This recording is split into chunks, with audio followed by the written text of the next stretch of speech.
அது எப்போ அப்படின்றதுக்கு யாவாகா, போகிறாய் அப்படின்றதுக்கு ஹோக்தியா, ஹோகுதியாவை தான் நம்ம பேச்சு வழக்கில் ஹோக்தியா அப்படின்னு சொல்கிறோம்.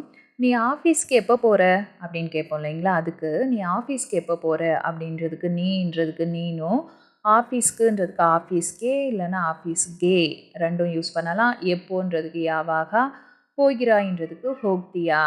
நீனும் ஆஃபீஸ்க்கே யாவாக உக்தியா, எப்போ போகிறீங்கன்னு ரெஸ்பெக்டாக கேட்கும்போது போகிறாய்க்கும் போகிறீங்க அப்படின்றதுக்கும் டிஃப்ரெண்ட் இருக்குது இல்லைங்களா.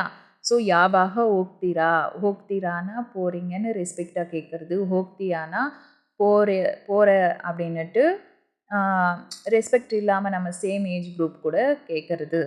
நெக்ஸ்ட் நீங்கள் எப்போ போகிறீங்க, நீங்கன்னும் போது நீவு வரும்.